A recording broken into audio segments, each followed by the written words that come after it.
The Spanish announce table. Hey, Tom. Hey, Tim. How are you? I'm well. Hey, did you go on any roller coaster rides today or anything? Or No, I can't. No, you can't. What, No, I cannot. Not tall enough?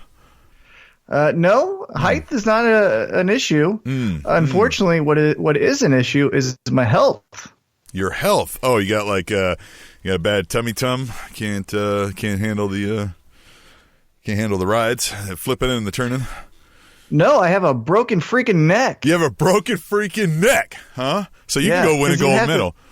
Right. Yeah. So obviously now I have to go win the gold medal in Olympic freestyle wrestling. So obviously, and as a pro wrestling fan, when you break your neck, you can't just say, "Hey, I tore a ligament," or the C3 and C4 is damaged. You have to say, "I have a broken freaking neck." Like that. Here's that's the a rite true of fact. passage. Yeah. Exactly. Yeah. I mean, exactly. Right. Yeah.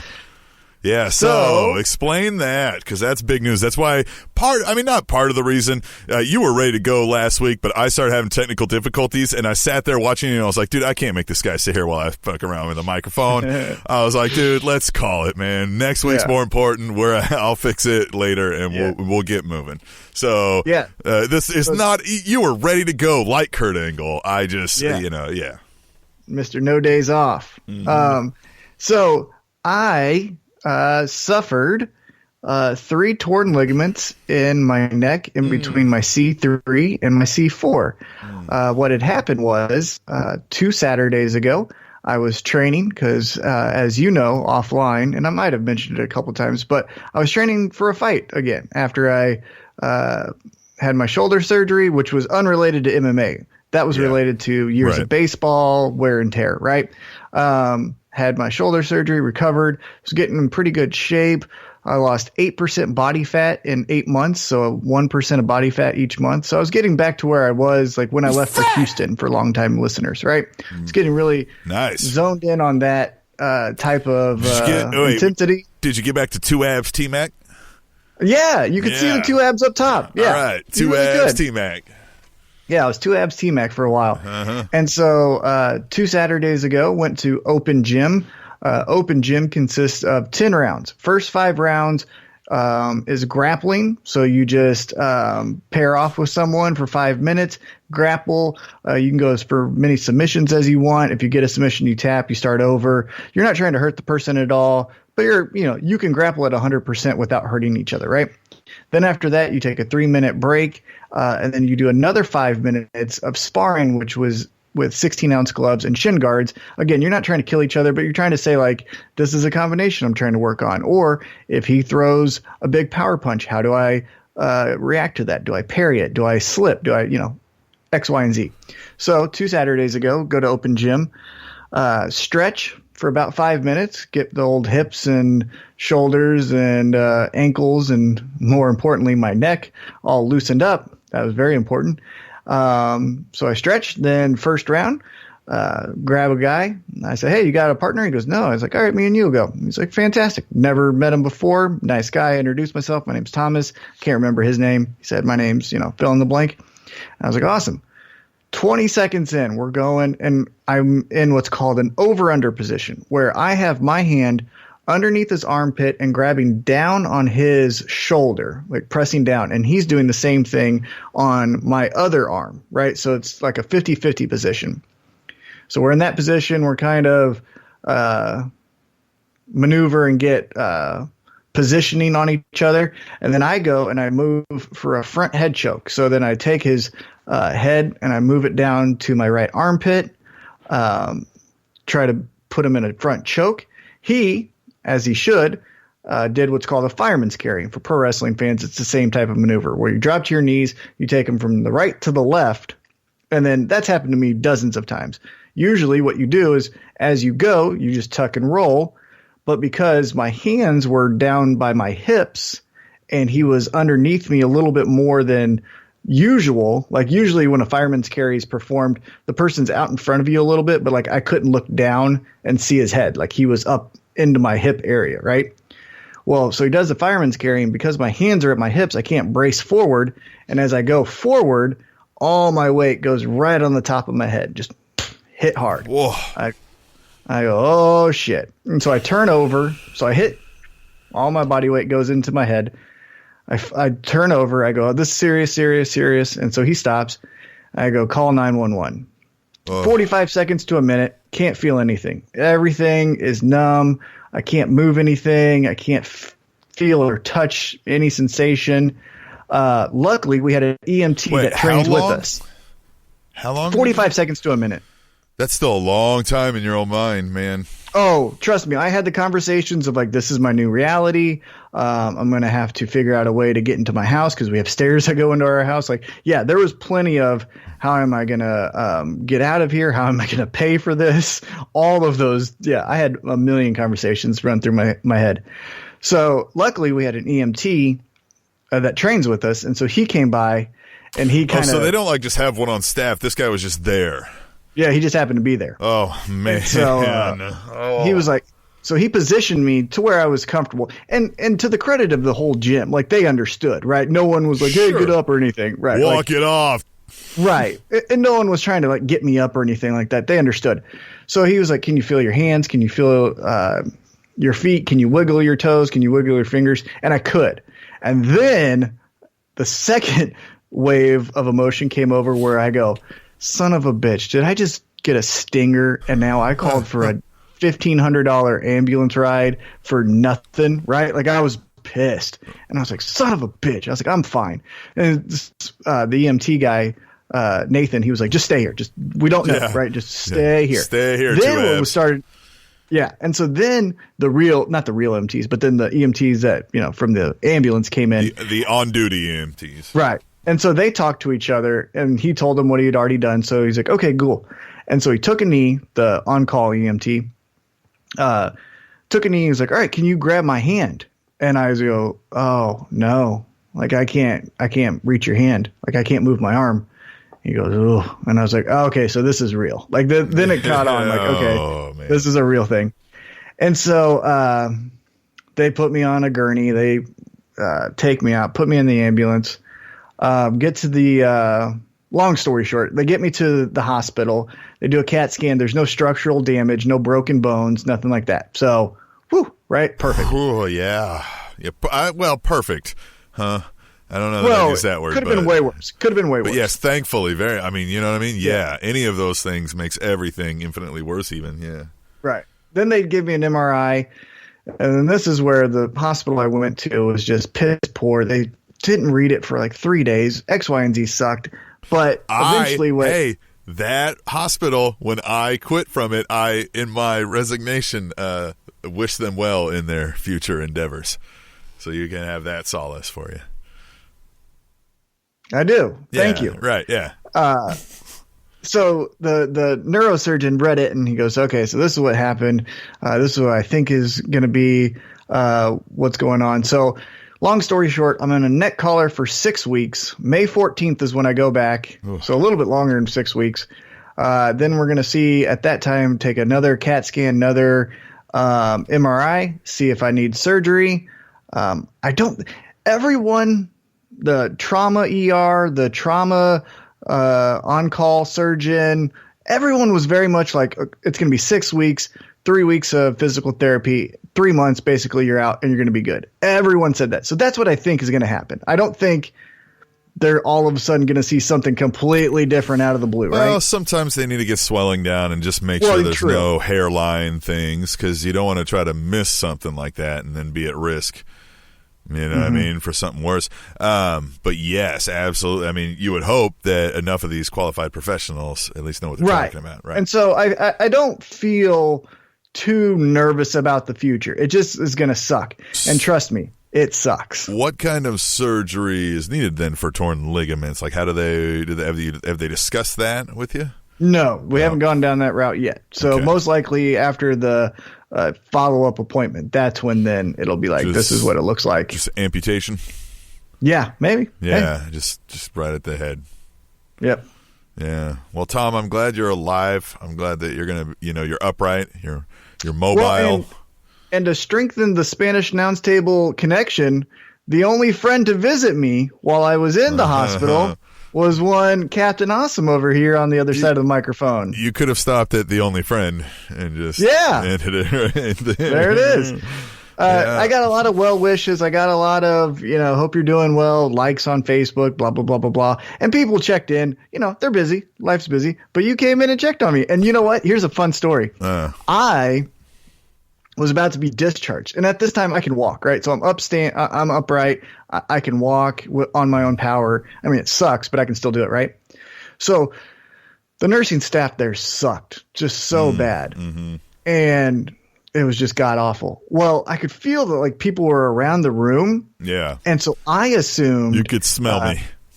Well, no, not you, but I assumed someone was walking in and I thought it was going to be a nurse. So I was like, you know what? And I was high on oxycodone, but I was like, you know what? I'm going to moon this motherfucker. So I have my ass hanging out and guess who walks in? Yeah. Captain Awesome, Tim. Yeah, I did. I saw Tom's ass, right? I got T-Mac's ass. Which is always a treat. Always a treat. Yeah. I mean, if I had a dime, I would have had 0 dimes, but now, oddly enough, I'd have a dime. So, there's that, that's the mark of true friendship, right? When an ass comes out, right? Maybe that's the title of the episode, When an Ass Comes Out. Maybe. Because I'm an ass man. Right.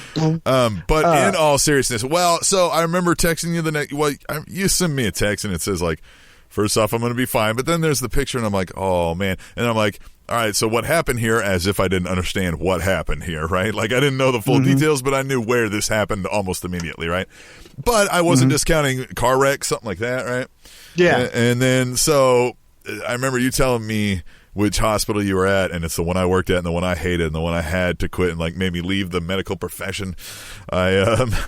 Makes sense. I was like, it's poorly ran. I was like, man, it's not too far off from where I'm going. I was like, I'm gonna swing by and see Tom, and yeah, man, I'm glad it was fun to see you upright. We talked, you know what I mean?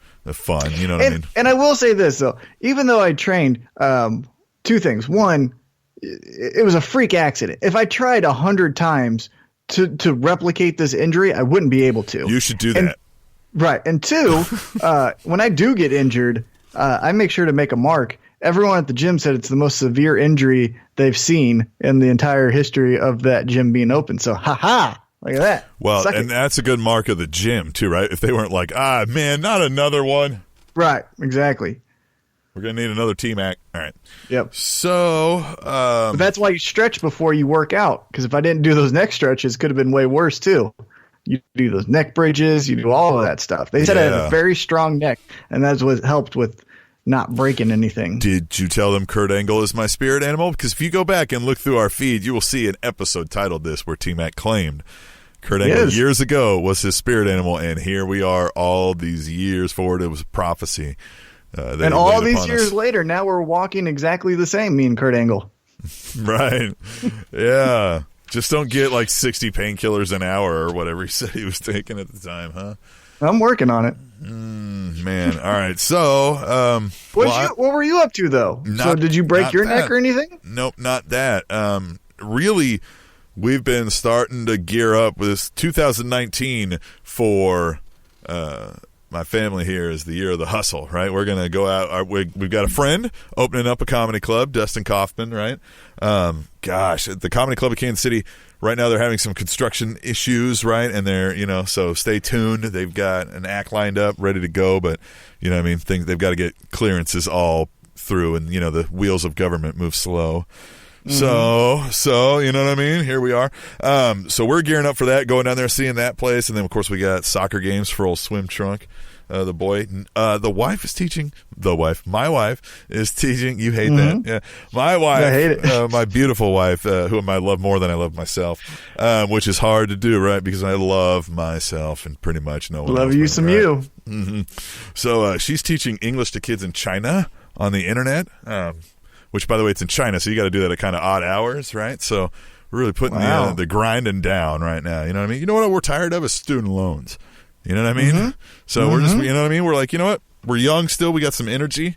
Kids are old enough that they basically, live upstairs Take anyway. care of themselves. Right. Yeah. We got this, right? So we're going to go do a bunch of that. We've been doing a whole lot of that, man. A whole lot of that. And awesome. Yeah. You know what I mean? I am old, right? So it is. I'm like, oh, you mean I couldn't just do what I used to do forever, right? Like all ungodly You're in that transition hours of the night. period. Mm-hmm. Yeah, but no, I'm going to be running sound there for them. So, like, they've got the sound booth, make sure the sound levels are good, and then, run the timer to let them know when they've got a few minutes left. The comics and all that kind of stuff. We'll be doing that for them on the weekend nights. You know what I mean? Neat. So I'll have to go out there and check it out. Yeah, absolutely. Yeah, it's going to look cool when it's all open and done, but right now, I mean, they're doing all the finishing touches, and he's pulling his hair out. He's a friend of the show, Dustin Copeland. We've had him on before. Dude has been putting in ungodly hours with crews, and they're just going at it. Details. You know what I mean? Everything has to happen at once at the end to open up a business, and it's just ridiculous. You know what I mean? I could see it in him, and he's like, dude, I'm so tired. He was just he's like, I'm just dead, right? Like, just dead. So, yeah, that's it, man. But we've all got to take time, right? It's the year. This is like Christmas now. It's WrestleMania coming up, right? So, you know what I mean? There's big things here. So let's get into our wrestling topics. We got some news topics we're going to hit, and then we'll talk. Maybe we'll ease out into the next segment and just kind of go through WrestleMania and make our picks. And this is going to be, you know what I mean? It's WrestleMania. This is always fun. It is. This is going to be a fun WrestleMania pick season because this one doesn't feel as formulaic as it has in the past, right? We kind of had a feeling that Roman Reigns was going to beat Undertaker, right? We had a feeling that Daniel Bryan would become champion at WrestleMania 30. This one has a lot of, are they going to pull the trigger on Becky Lynch? Mm-hmm. Are they going to pull the trigger on Seth Rollins? So this one, I will at least give them credit on. I don't know exactly which way they're going to go, which could be amazing or it could suck. So we'll see. But at least I'm intrigued and I'm not anticipating, they're just going to do this, right? So I think our picks will reflect that and excited to get into that when we do. All right. Well, since we last gathered here at the Spanish announce table with all of our family out there and friends, right? Or friend parentheses S, I don't know, right? We've at least got two, right? We've at least got two friends, plural. Okay. So it's WrestleMania season, and one of the biggest things of WrestleMania season is the Hall of Fame, right? So we've got two new inductees since we've last talked, and we'll kind of hit all the names here, but the Hart Foundation and Brutus. What sticks out to you here? I mean, obviously Bret Hart, two-time Hall of Famer now, right? Yeah, and I think it's interesting that on the same night Bret Hart becomes a two-time Hall of Famer, so does his arch rival Shawn Michaels, right? So again, they're tied at the hip with another accomplishment that they both have to share together. Mm-hmm. Yeah, they both love that, right? Just like God, right? And they can be cordial, right? They can be cordial, and they can do the half guy hug thing and handshake and pictures, but there's a kernel of hatred still there for both guys. Yeah, neither gets the bragging right? It's almost like Vince did that on purpose, right? Because God damn it, I don't need these assholes. Mm-hmm, you know what I mean? I don't need to hear Bret getting pissed off that he's a two-timer. Right. Yeah, exactly. Yeah, Bret will be. Yeah, I can't make you do the Bret in a neck collar, but I can't believe it. Of all the people to be a two-timer in my generation, it's Shawn Michaels.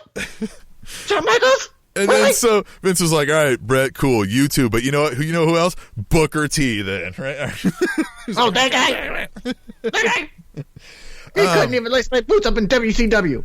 So the Hart Foundation makes sense. Again, as a tag team alone, right? If we don't even think Bret Hart after Hart Foundation, I mean, I think of that when I think of that era of wrestling. Right, of course. Yeah, the British Bulldogs, the Rockers, the Hart Foundation, Demolition, LOD. Yeah, all of those teams kind of deserve that little place as far as being in the Hall of Fame, I think. And then Brutus, same kind of thing, right? You think of that, if the mainstream older person, you were like, hey, what do you remember of the days of like Hulk Hogan? Brutus the Barber Beefcake comes up, man. They remember that character. What, though? And I will say this. Brutus the Barber Beefcake, much like Honky Tonk Man, has an iconic moment that doesn't center around them.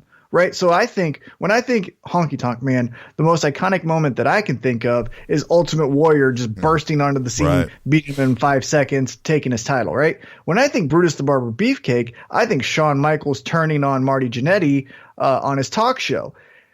Now, take those two memorable moments away. again, they're iconic. I can tell you, Brutus the Barber Beefcake, and I can tell you Honky Tonk Man on site who they are. But I can't tell you a match that they had that was good. I can't tell you a storyline that really resonated with anyone. So it's very interesting how they've stayed in our. You know what I remember most about Honky Tonk Man is Santino talking about trying to beat his Intercontinental record reign, right? That was he had the honkometer. You know what I mean? Like it was more fun retro than it was. Well, and I also remember, going into the WrestleMania, the pink Cadillac was driven by DDP. Thinking like that was a cool, fun fact to know. Like, oh, did you know DDP drove Honky Tonk Man out to a WrestleMania? But Honky Tonk himself and even Brutus the Barber Beefcake, I can't think of anything iconic that they did standalone other than they had an interesting charismatic character, much like Coco Beware. All right, so then let's break down the Hall of Fame class of 2019. And I mean, I like it. I'm going to read it out. Of course, it's headlined by D-Generation X. So we have Triple H, Shawn Michaels, Road Dogg, Billy Gunn, X-Pac, and Chyna, right? We discussed no Rick Rude. The Honky Tonk Man, as we mentioned, Harlem Heat being Booker T and Stevie Ray, so Booker T's a two-timer. Torrie Wilson, the Hart Foundation, Bret Hart, and Jim the Anvil Neidhart, which, why not? And Brutus the Barber Beefcake, because, also why not, right? Hogan's buddy, Hogan's in, why not? He was everywhere Hogan goes, Beefcake's there, so it might as well be the Hall of Fame also.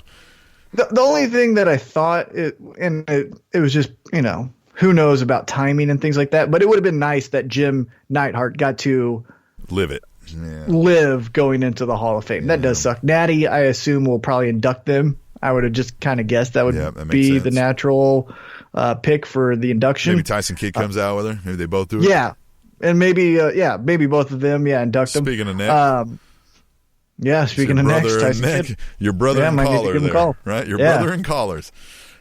Harlem Heat, I think, is going to be a good speech. They're the ones that I'm most looking forward to hearing from. DX, I think, will be a jumbled mess. It'll probably be little digs at each other, like, yada, yada, yada. And we'll get a good kick out of it. It'll be fine. Shawn Michaels will brag that he's got two, right? When everybody else has got their one ring, and he'll make fun of him, and they'll tell him to suck it. No. Oh, yeah. Yeah. I was thinking of the Click, and I thought about Scott Hall, but Scott Hall wasn't in DX. Sorry. Right. But yeah, I think that one will be passable. That one will be good. Honky Tonk Man probably be all over the place. Brutus the Barber Beefcake, I'm not looking forward to. Nope. Torrie Wilson, I think, will keep it short and sweet and, classy and fine. Yeah.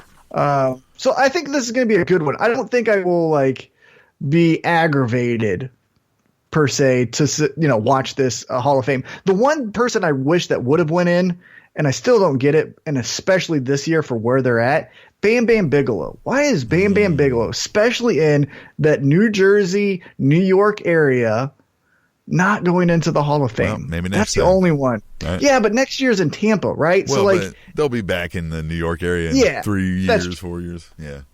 Well, now they're starting to run out of people just in WWE. Eventually, they're going to have to put in these ECW guys. And they got to slow down on the numbers. We've talked about it, yeah. Right. Well, another big thing came out, and it's a video that's been circulating around now. And anybody who has, what is it? It's HBO, right? HBO or YouTube. HBO. He puts it on YouTube as well. John Oliver's, the name of the show. I actually don't. Last Week Tonight. He did a big expose on WWE and basically their treatment of wrestlers. And, of course, we have always talked about this through the Spanish announce table. So let's kind of break it down a little bit, man, because it's one of the hottest topics going around in the wrestling community. So one thing, for everyone who's listened to this podcast long enough, you guys understand that my favorite sport is MMA. And honestly, well, let me back up. Honestly, the John Oliver piece, for someone outside of the bubble, I thought it was the most well-done piece from someone that doesn't watch this regularly, right? Right. I did like that he said, wrestling is better than anything you like. It's essentially everything you've said. Everything you've said, when it's on, it's better than anything. How couldn't it be? Right. Yeah, exactly.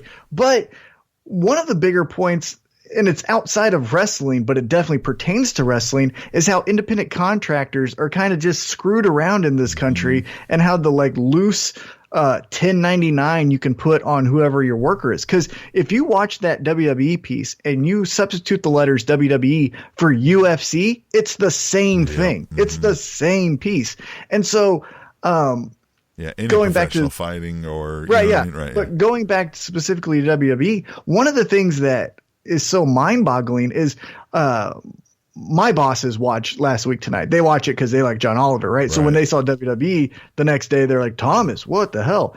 Even they were asking, because, as a small business owner, you try to get independent contractors to get some work done, right? Yeah. And they go, we couldn't even get around some of these loopholes for like, hey, we want this done between 8 a.m. and 6 p.m., and things like that, and then constituting that as an independent contractor.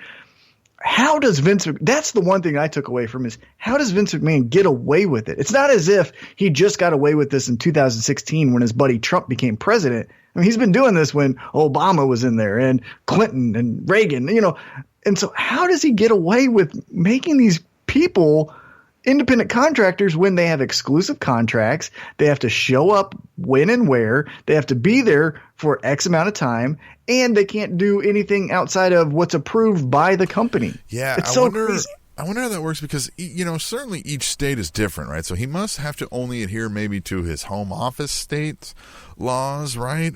Because wouldn't he have to get clearance in every state to be able to operate that manner?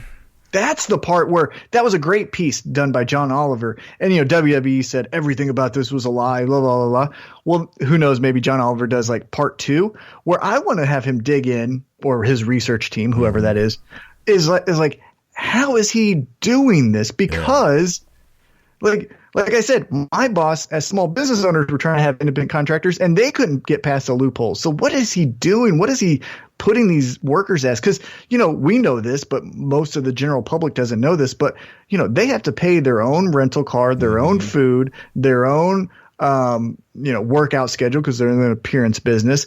That's all out of their pocket. So when they say they make $100,000, well, 45 of it is for just the stuff to get to the places. Do you think some of that changes when Vince is finally, gone, either retired or passes on? I don't think he'll ever retire. I think he'll pass on in power. But you know what I mean? Like, do you think because AAA with NXT doesn't do that, right? Like they pay for their travel and their hotel and things like that. That's why some of them want to go back sometimes. Yeah. So it's hard because I think if this was a new phenomenon that John Oliver just uncovered, right, where Vince McMahon has been doing this business practice for 5 years. Right. It's a new thing that we can instantly go back to how the things were, right? But this has been this way since 85, 84? So it's so hard to know how that's going to look. Since 1898, whenever they started doing pro wrestling, Well, one of the things that John Oliver talked about is it made sense to say these people, these wrestlers were independent contractors when you had Central States and Crockett Promotion because you could jump to different places. Right. But now they have a monopoly and they sign exclusive contracts. My thing is they've just been doing it for so long. Who is going to be, who's going to be tribute and create this new function of what the pro wrestler, right? Yeah, who's going to be now? Is it AEW? Because again, they talked about equal pay. NWL? They didn't really talk about NWL. Tried. They had they did try. That was one of his goals. Was you know what I mean? And that's not what necessarily ended it. We kind of don't know. Yeah, at least we don't. You know what I mean? So I definitely admired that aspect of the local promotion. For anybody who doesn't know, we had a local promotion here that tried that. Yeah, they had health insurance and full benefits and all of that. One thing, though, that I wish – another thing that – because I'm in the bubble and as are you who is listening and Tim, you as well. But one thing that I wish he would have hit on is yes, do these guys have to consistently put themselves through a car wreck every night and then, pay money out of their pocket to go through an exclusive contract to city to city to city? Yes. But a lot of those wrestlers died not because they didn't have a 401k. It's because they like the cocaine and they like the somas and they like the steroids. And when you mix that with the heart, there's some things that are going to be, not happening for you. All. I wholly agree, and I'm all for if you want to take it out and get political, which we're not getting political, but where just that I would much rather we take the employee. I hate that the employer almost has to take care of everything. I'd rather we all just share that. You know what I mean, amongst ourselves out of taxes and stuff, and not make our employers have to worry about our healthcare decisions and things like that. But yeah, in this system that we have, yeah, it's fucked up that they're trying to get through these loopholes and not, you know what I mean, do the right thing here. You know what I mean? Like, you're putting these people at risk all the time at ungodly schedules. The least you could do is pick up the tab for the doctor, and for which you do, I mean, when there's major incidents and stuff like that, but that's because you would have to from a PR stance. You know? But there's no retirement, right? There's no classes on how to manage money. Right. There's no, all that stuff that the NFL does, the MLB does, right? You know, all because they have unions, right? And so that's why you talk about unions in professional wrestling. It's so difficult because we talked about this when AEW came out. How do you unionize scripted television? Now, actors, there's the Screen Actors Guild. But this is a little bit different because this is a more fluid. You could get together teams to interview the heads of those two, like the Screen Actors Guild and then major sports teams, and see what fits for both things and kind of merge a plan on how you would attack your contract negotiations and what would matter to you and what you need. And you know what I mean? It could absolutely be done. And I'm all for that too, man. If there's no built-in protections for the employee or for the worker by our government, then yes, unions by all means. Like, you know what I mean? Like, let's all band together then. I mean, that's how you have to do it.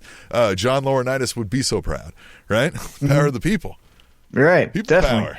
Yeah, and one thing that John Oliver mentioned, and, you know, this has been since wrestling took off and we understood what the injuries are to these people's bodies are, but the off-season thing, and that's, again, where right now I feel like WWE has the biggest opportunity to do that because of all of the talent they have at all of the different shows. You could run, instead of Monday Night Raw, you could run from January to July NXT on Monday nights, and then from August to September run Raw, and then from, you know what I mean? Like, you could run, or 3-month cycles of, this is the NXT show, this is the Raw show, this is the SmackDown show, and then that has a season finale, and then the next show starts. But you're still getting every Monday night wrestling, right? Yeah. You could even run the two concurrent brands, but you could have enough people on there that you could give them those 3 months. You know what I mean? Like I'm saying, like they could.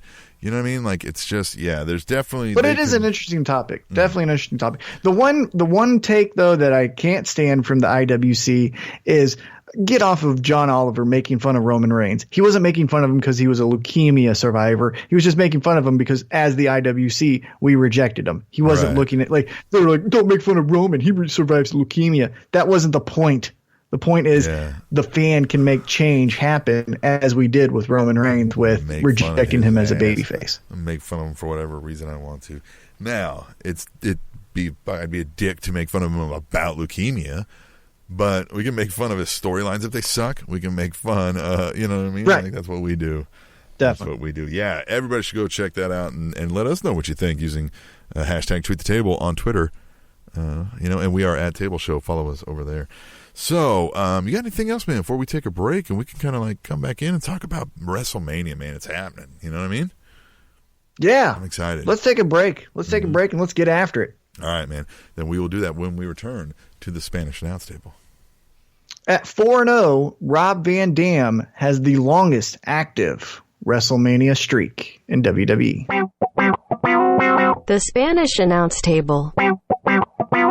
Tom, I mentioned in our first segment that for my family, 2019 is the year of the hustle. But every year throughout the show, we always rely on you to name us a year of. And, you know, you've taken too long. And, you know, I'm going to give you a pass due to injury. And I'm taking the wheel this time. And I'm going to call 2019 the year of the storyline. Right? All right. So that's what we got moving forward here, right? And we're going to go through WrestleMania with that in mind, right? Because I think that's how we both like our wrestling, right? And we're like, you know what? We want stories. Give us a story. We even named our last episode that, right? Tell me a story, right? Or give me a story, something like that. I don't remember what we named it. Go back and listen if you don't know. Give us a story. That's what it was. Right. Because it's 2019, the year of the storyline. So WrestleMania, before we start breaking it down one by one, we always like this. What's your bird's eye view feel of WrestleMania this year? Like I said, I'm disappointed. The most disappointing WrestleMania storyline that I can think of, as I've been paying attention to it like I have, is the Becky Lynch going into WrestleMania. That was so just give us fun moments and we're all into it. And they've just shit the bed, right? Even with this last Monday Night Raw, if you notice, all the fun moments weren't Becky Lynch's, right? So Ronda kicks out the window. Charlotte Steals does the knee. Car. Yeah, and then takes the cop car. And then Charlotte does the knee to Ronda's head. Becky Lynch was just, and hey, Becky Lynch happens to be there. She did the first beating up somebody in handcuffs, and that was it. Yeah, but even that wasn't a major thing when they recap what happens. Right. Yeah, so it just feels like that's the most disappointing storyline that I can think of. Give me another one. But it feels like that was just, they shit the bed the biggest on that. However, what I will say, trying to stay positive, and maybe it's the drugs talking, but I will give them credit to where I don't honestly know where they're going to. Yeah. I don't feel confident that Kofi's going to win, for example. Everything feels up in the air, and that at least feels refreshing and fun. What about you? Yeah, I've got that same kind of like, some of this I don't know what it is, but I'm interested to see where it goes, right? And that's where they've at least got that going. It feels like I don't mind the celebrity involvement this year because, you know what I mean? I like those guys, right? So why not? You know what I mean? Braun Strowman's the big show now. So that's kind of, we'll go through more of these in depth, right? But it's that same kind of thing. It's like I'm waiting with hopeful optimism that this plays out well, right? Yep, definitely. Right. Well, Alexa Bliss is the host. So what are your thoughts on that? Well, I think it's good because they see her as a top talent. She obviously is a top talent. Apparently, she's injured. If you're peeking behind, but if you're peeking behind the curtain, she's injured, so you got to keep her relevant. This is the best way to do it, right? You don't want her as a manager for, I don't know, Tamina or something. So this is the best way to get her into all the segments. She does really good in the backstage segments and on the mic. So I feel like this is a perfect spot for keeping her in our conscience and featuring her on the biggest show in a appropriate manner. What is her injury? Do we remember? I think it's concussions. Okay, so it wasn't a neck thing, right? I don't think so. Nikki Bella had the neck thing. Me and her had the same neck collar. Who are your brothers and sisters in collar? You know, so we got Kurt Angle, we got Tyson Kidd, Nikki Bella. Pitbull number 1 from ECW. I sent you that picture yesterday of us recording the episode. Who else? Yeah, there's plenty out there. Edge, yep. Edge is a good brother in collar.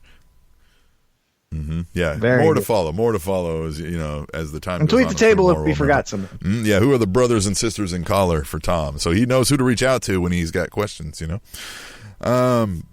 WWE Cruiserweight Championship on the Dolph Ziggler kickoff show, which, by the way, Dolph Ziggler nowhere to be found, I think, in this entire card, huh? WWE Cruiserweight Championship, Buddy Murphy, the champion, defending against Tony Nese. Do you know anything about this? Do you watch the 205 Live? I don't. Neither do I. But I will say Tony Nese, Jesus Christ, like he looks like an action figure. Yeah, he has. Does. Like, I'm not trying to sound like sexual about this, but his body is what I want as my body. His body is what I want. That's sound clip. Sound clips. Yeah. But I mean, and Buddy Murphy looks amazing too. I'm just saying, Tony Nese's abs is insane. I think Tony Nese wins this too because it's most people that'll be watching this is like we say this. All wrestling fans are going to watch this, but they also have the most mainstream non-watching wrestling fans of the year here. So they go big you're with picking Tony Nese? I'm picking Tony Nese. Yeah. Oh, I'm still picking Buddy Murphy. I'm just saying Tony Nese looks amazing. I think Tony Nese does it because it's the big moment. It's like, oh, somebody finally beats Murphy. He looks like $1 million. Everybody's going to go like, wow, who are these people? 205 Live. Okay. Right? And then nobody tunes in, but you know what I mean? They think so. So you're going Murphy. All right. You're probably right. The Women's WrestleMania Battle Royal. And before we get into that, I want to, because it's headlined, I would say, by former SmackDown Women's Champion Asuka and at B_double_D, title sponsor of SpanishAnnounceTable.net, brought to you by B_D. Says, wow, fuck Asuka, huh? Hashtag tweet the table. Yeah, more into that storyline later with Becky Lynch, Charlotte, and Ronda. Boy, they just were like, nobody, Asuka, sorry, we tried. Never mind, when they didn't try, but, Yeah, I mean, Look, I'm not the biggest Asuka fan, so I'm not going to be banging that drum to say we need to be, we need to be doing more with Asuka. However, it does feel weird that just last week, fuck it, we're just going to take the title off of her. Yeah. That being said, I think she dominates this, right? No one's ready for Asuka. This is her. Yeah, so let's go with the names right now listed on WWE.com as of Wednesday night, April the 3rd, 2019, the year of the storyline. Zelina Vega, Mickie James, Sarah Logan, Liv Morgan, Ruby Riott, Dana Brooke, Nikki Cross, Sonya Deville, Mandy Rose, Lana, Naomi, Carmella, and Asuka. Yeah, I think they give Asuka the win just because of the blow up from that whole thing. Well, and now she can say she won the Royal Rumble and the WrestleMania Women's Battle Royal, right? So now she can add more acclaim to her resume. So I think that's another reason why we'll do it for her. Yeah, she's the Rumble Queen, right? She's going to be the first female Grand Slam winner of everything. Right, I like that. Well, the flip side of this is the Andre the Giant Memorial Battle Royal, and we will have, let's just go through this here. EC3, who's still here. Tucker, Otis, so he's going to make fart noises. The Hardy Brothers, both of them. Carl Anderson, not Mr. Anderson. Luke Gallows, Shelton Benjamin. Boy, that would be a fun surprise, huh? Shelton Benjamin. Ali, not Mustafa Ali. Connor, Victor, Rhino, Heath Slater, Curtis Axel, Bo Dallas, Lince Dorado, Grand Metalik, Kalisto, Chad Gable, Bobby Roode, No Way Jose, Jinder Mahal, Tyler Breeze, Titus O'Neil, Apollo Crews, Andrade, Braun Strowman, and Colin Jost and Michael Che of NSL, or, Saturday Night Live fame. Yeah, I think Braun Strowman wins this, right? I don't. I think somehow they, the whole SNL thing manages to get him out, right? And then let somebody else. But who? I don't know. There's no other name in here Apollo. You know what I mean? It just feels like it could be a surprise. Remember this time last year, Matt Hardy, Ali could definitely win it. Yeah, Mustafa Ali. Ali, that's just such a bad who else name. Could win it? Otis. Bray Wyatt. Otis. Bray Wyatt. Otis fart noises. Otis holding the Andre the Giant. Or Bray Wyatt. Yeah, Bray Wyatt. You're right. He's going to come out. He's got that new hair. Because he did that last year. Yep. Yeah, but he came out last year and helped Matt Hardy win. Remember? Yeah, that's true. I do remember that. Yeah. Maybe so. No, I'm still going Braun. I'm going to go Ali. That's a good pick. Yeah, that is a good pick. You might be right. You might be right. Yeah, you goddamn right. I'm right.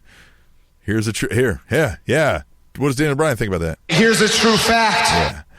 All right. That's a Miz. No. Isn't that a Miz voiceover? Here's a true fact. That's Daniel Bryan. Oh, I thought that was the Miz the entire time. Nope. Nope. There's. Well, guess what? Sometimes life sucks, and you don't always get what you want. He could win it. He could win it. I don't think he's done. Yeah, you don't think he's done with WWE? You saw the Usos. What about him? Reportedly re-signed. Well, good. Yeah, where else are they going to go? Well, their contracts were up, and Rikishi was saying they were about to become the hottest free agents, which I figured was a ploy to, get some more money. Yeah. Of course.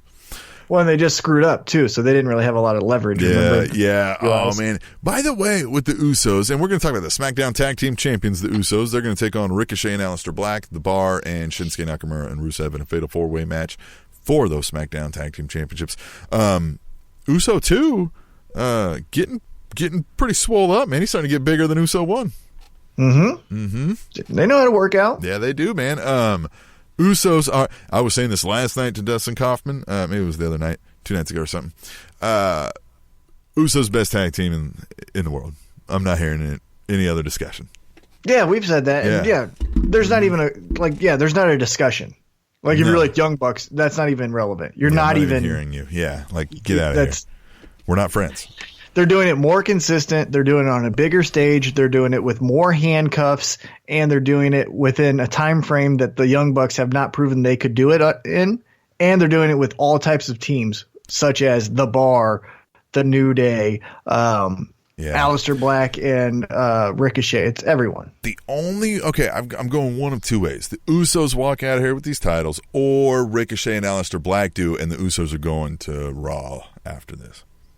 Well, so we're not covering it. However, on NXT TakeOver on Friday night, the War Raiders are taking on Aleister Black and Ricochet for the NXT Championship. So what would be interesting is if they won the NXT Championship and then won the SmackDown Championship. I think they want to go the route of, now notice it almost feels like a unification for the women's title, which we'll get into later. I think they want to go the route. They've got the women going all over brands. I think they want to go the route of having the champions bounce around brand to brand, which I almost support because you don't need every title on every episode of every show. You know what I mean? So like the women's title for a while can be on NXT while the men's tag team titles are on Raw for a while. You know, like have them bounce around almost a la NWA back in the day, right?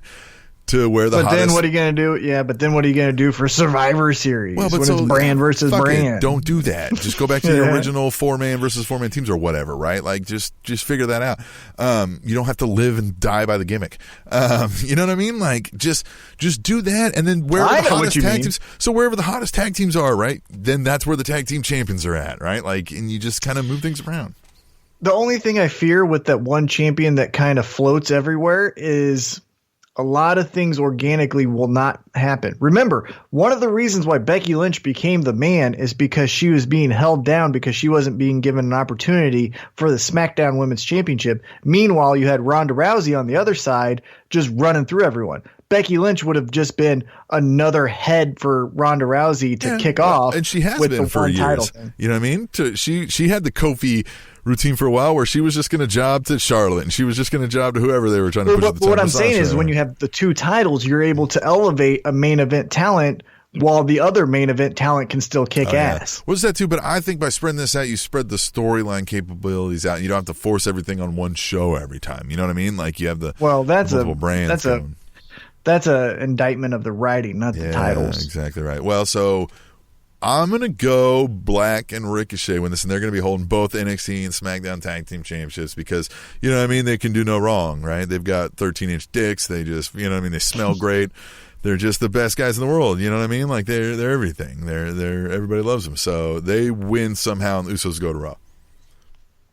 I got the Usos. I think they just re-signed, and part of that was probably, hey, we want a main event, or we want to win on WrestleMania. Yeah, well, why not? I believe it. All right, so Kurt Angle, Baron Corbin. Kurt Angle's farewell match. Kurt Angle's winning this. People come out and help him beat up Baron Corbin. How interesting. Trot out the famous old guys. Yeah, John Cena comes out and helps, maybe. Yes, how absolutely. Interesting. He AA's Baron Corbin when Kurt Angle's almost dead because Baron Corbin kicked him in the nuts. Yeah. How interesting is Kurt Angle's career, especially when you consider WWE? So in my opinion, and in most opinions, I would assume, correct me if I'm wrong, but his greatest rival is someone we can't talk about, Chris Benoit, right? The matches, the best WWE matches that he ever had were against Chris Benoit, but we can't ever like highlight that because Chris Benoit. And then the best years of his career were in TNA, in which we can't do a highlight package in WWE about because it's TNA. So I just find Kurt Angle's career to be so fascinating that it's this guy who we all consider an all-time great, but that highlight package was phenomenal. But when we really do a deep dive, like the collection series on the WWE Network, his best stuff won't be featured because it either happened with Chris Benoit or B happened in TNA. So I just find that interesting. But like you said, yeah, I think Kurt Angle gets the win. I wouldn't be shocked if a John Cena helps him or, you know, other old guys help him. And Kurt Angle gets the win and rides off into the sunset. Yeah. All right. Well, I'm going to say Kurt Angle wins. Yeah. Intercontinental Championship, Bobby Lashley will lose to the Demon Finn Balor. Yep. And how awkward was that transition, bad cut, and then he went, blah, blah. I don't care. I don't like it. All right. I'm just going to move on from that. It was... The United States Championship, Samoa Joe versus Rey Mysterio. I think Samoa Joe wins this one. He, you know what I mean? Rey does the old guy job to Samoa Joe here. I think so. I agree. However, if you noticed, and they announced it on their social media platforms, but on Monday, Rey Mysterio suffered an ankle injury. So this match might not even be Rey Mysterio versus Samoa Joe. It could be Andrade versus Samoa Joe or something like that. But I still think Samoa Joe, whoever it is that he's facing, unless it's a returning John Cena, is winning this match. Here we go. I forgot. Back to the Kurt Angle at Mr. Fourth Row on Twitter said, does Kurt Angle shirt really say thank you for sucking? Finally, the WWE has returned edgier content. Hashtag tweet the table. Yeah, I don't think that's... I think it says, thank you, you suck. Yeah, I don't think that's what that means. But, maybe so. All right, this one's fun. AJ Styles, Randy Orton. Man, that in-ring back and forth. And that's all you need sometimes to tell a good story. These two guys just don't like each other, and they're going to tell you why. And it was fun. I liked the drug comment. Just everything. All of it was so fun. I liked it. Yeah, I thought it was really good. I liked how Kevin Owens bailed. Was like, yes, I know what this means. I'm out of here. Yeah. That said, I think AJ Styles wins this.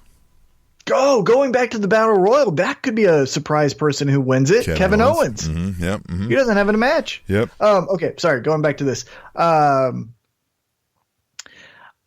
gut says Randy Orton. Mm-hmm. Yeah, you think so? I think that. so. I could see that. I could see this loss for AJ Styles going down a heel turn, right? Almost like a Chris Jericho tantrum. Ooh, yeah. Right, so he loses here, and then he starts doing the tantrums, then goes heel. Or Randy Orton wins by DQ because Styles snaps because he can't beat him, right? And he starts messing him up, right? And then they do a double flip here. All right, yeah, I'm saying Styles. That's stupid. All right, WWE. I like the corporate bitch comment, too. That was a good one. Yeah, because it's so true. All right, WWE Women's Tag Team Championships. Bayley and Sasha Banks, Beth Phoenix and Natalya, the IIconics, and Nia Jax. And I think you've sold, and Snuka Jax, excuse me. I think you've sold me. I think the IIconics are going to come away with this. I do too. I got the IIconics. Yeah, Love this is going to be fun. fun. They're the best. This will be a fun match. This will be all these women go hard. You know what I mean? Except for Tamina, she's going to hurt someone, and Nia Jax is going to hurt someone. She so goes just get hard. those two. Yeah, but get those dinosaurs out of the way, and you'll be good. But yeah. I think what we're going to see is Beth Phoenix do her finisher on Nia Jax. I think that's what this whole match is built for, is the one spot where Beth Phoenix is going to lift her up above her head and then smack her on her face. Whatever that finisher that she has is called. I think that's what this whole match is for, is just that spot. All right. Iconic. Cool. Beth Phoenix is strong. Roman Reigns is going to beat Drew McIntyre. Ooh, I don't know. But I'm going to say Roman Reigns. This story could have been told so much better. This could have been the most interesting story told going into WrestleMania if they pulled their head out of their ass. Just think about it from this perspective. This is a match where both guys are on their second chance, both trying to vindicate that they're worth the second chance, right? So you have Drew McIntyre. He goes from the 3MB, the chosen one, getting fired, then coming back to WWE, going to the minor league system, having to come his way all the way up from the minor league system, winning that championship belt, getting onto the main roster, proving himself as an independent, viable star, right? So that's one story that you could tell right there. This is the second chance for Drew McIntyre, and it could all culminate at WrestleMania. Holy fuck. Who isn't excited about that? Going up against Roman Reigns, who we all know the second chance of coming back from leukemia, making sure that this is something that he can do. Vindicating all the supporters that he has, that all of the prayers, all of the letters, all of the good wishes were not wasted, and he can go into this match and he can vindicate for all of those supporters that he is worth that second chance. That's what you could tell in this story. Jesus Christ, that could be the fucking main event, but you just did Drew McIntyre is telling Roman Reigns he shouldn't have done this because he's not ready. Who the fuck cares? This is what I'm telling you. It's an indictment on the writers, not the talent.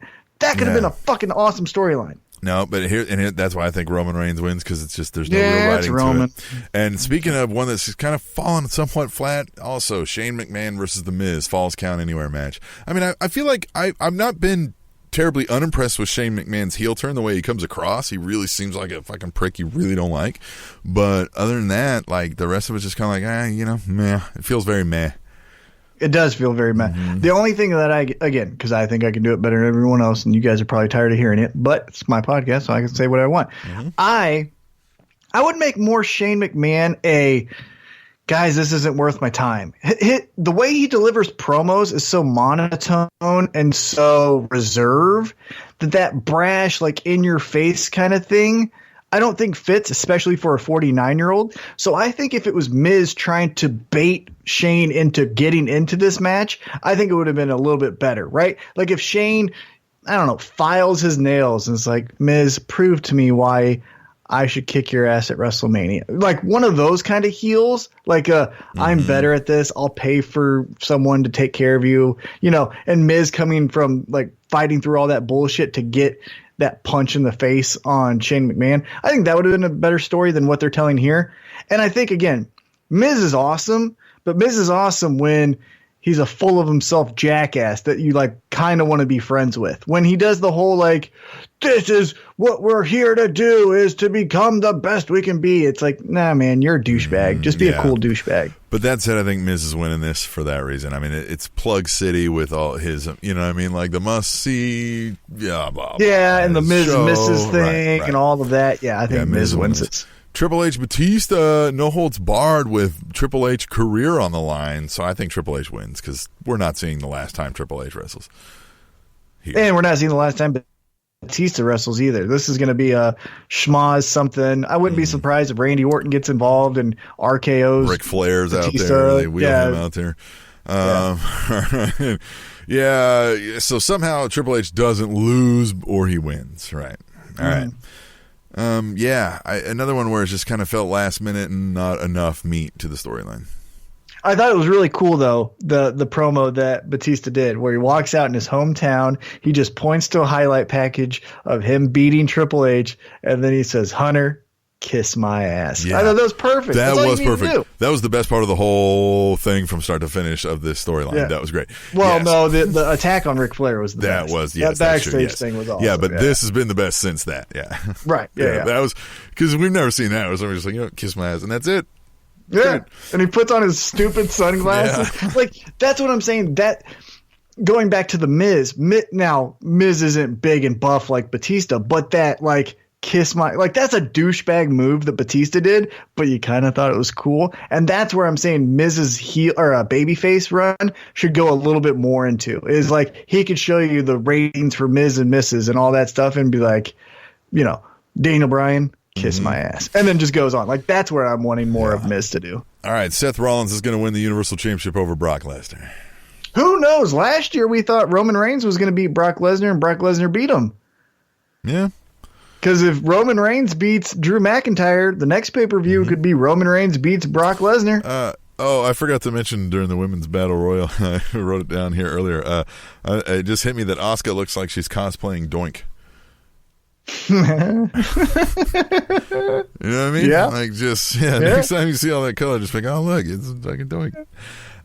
Anyway, Dollar General Doink. Yeah, Brock Lesnar is always a possibility. Always makes it a virtual coin flip at the least. Which is fun. It's always, if you did a numbers promo, he's at least got a 50% chance no matter what. But if you took the other guy's 50% chance because he knows he's not going to beat me, then I got a 75% chance, right? I mean, like, it's just like it's Brock Lesnar, right? But I think Seth Rollins is coming away with this one because I think Brock Lesnar is going to be gone for a little bit while, and it's probably good for everybody. Yeah, and I think that Raw needs some direction with the championship that the whole roster is actually chasing. Right. And Seth I think is there's a whole Seth is a good everyone come get me kind of thing. I like that. Yeah. Okay. Hey, before we keep moving on this, Elias, which famous musician or musical act is going to beat up Elias during the show here? Is Justin Timberlake going to frog splash Elias? No, it'll probably be Snoop Dogg. Snoop Dogg, yeah, that's it. And that's what, all right. Yep, Sasha will come help. Yep, something. Yeah. It'd be Snoop or Flo Rida or MGK, one of those guys. Mm-hmm. Nipsey Hussle, never mind. All right. Oh, RIP. All right. The WWE Championship on the line. The new Daniel Bryan versus, against all odds, Kofi Kingston. You like that? By the way, have you seen Daniel Bryan's Kofi Kingston? What do you think of that? Have you seen Daniel Bryan's new T-shirt on WWE Shop? I have not. It's fucking cool. So it's his weathered face, Yeah. And which he has a weathered face. Right. And then it has that scraggly beard, but then at the bottom of the beard looks like roots. And then it says Planet's Champion. Yeah, it's fucking cool. Great. I love it. I want Daniel Bryan to win this. I want the New Day to finally pull the trigger, turn on Kofi. Let's get some fucking juice to this shit. Here's what's happening. It's not the New Day that's going to do it. All right. I think here I'm going to go bold. And I'm going to say Daniel Bryan wins this because Xavier Woods turns on Kofi and Big E and helps, and then he joins the Daniel Bryan, the Rowan, and they're all the smarter than you. We're fucking trying to tell you how to live your fucking life, right? They've got this like little triumvirate of fucking holier than thou assholes. And Xavier Woods could play that. Yes. Really. Exactly. Talk about his fucking PhD and all that, right? And smell my dick, right? So God, that would be fucking great, wouldn't it? Yeah, I agree. Yeah. I want it to happen. I'm going with that. Yeah. I'm going with heel turn. I don't know who, but I'm going heel turn, and then Daniel Bryan wins. Yeah. 1 second here. Sorry. My beautiful wife is texting me because she's out, so I'm also responding. I'm double duoing here. So who you got again on the WWE Championship? The new Daniel Bryan? I've got Daniel Bryan. I've got someone does a heel turn. Maybe both of them do a heel turn on Kofi.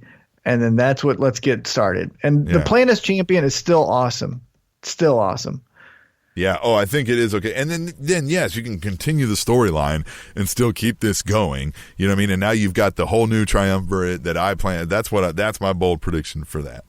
God, it would be so cool. That would actually be a story that I want to watch. Right, exactly. You know? And speaking of a story that we wanted to watch until they messed it all up was the Raw Women's Championship, Ronda Rousey SmackDown, Women's Champion Charlotte Flair, Becky Lynch, winner take all. What do you think? I think they're going to give us what we want. I think they know they fucked it all up. They got convoluted. So this is stupid. I think they're going to go Becky Lynch, double champ. Yeah, I think so too. I think you can't do anything but at this point, right? They don't want the headache of hearing it, right? Now I could see Ronda. I could almost see a Ronda squash a la Lesnar, Cena, SummerSlam was that one year? Yeah, why not? Mm-hmm.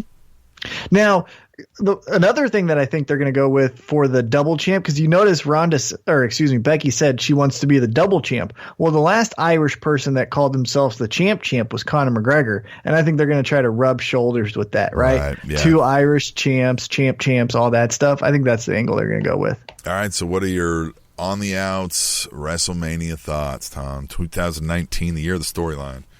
Again, a lot of things are up in the air. I'm not really confident on anything except for, the Finn Balor over Bobby Lashley, that kind of stuff. Mm-hmm. So I'm interested. I'm intrigued. I hope that WWE learns after this that we need to trim the fat on WrestleMania. I think a 7-hour show is just getting too much. And so I hope this is the last year of the marathon manias. And we get like next year a 5-hour or a 4.5 hour, something like that, which is still incredible. Tom. Oh, silly Tom. What'd you get dropped on the top of your head? Yeah, I did actually. Oh, man. Wow. No, we're glad you're here, Tom, and able to enjoy WrestleMania with us, right? You and your brothers and sisters. What are your thoughts? You Same thing. Your thoughts. I think I really like this time that WWE seemingly finally was like, oh, you guys are wanting Kofi? All right, here. You know what I mean? Like, that's so refreshing that I kind of just want Kofi to win for that reason.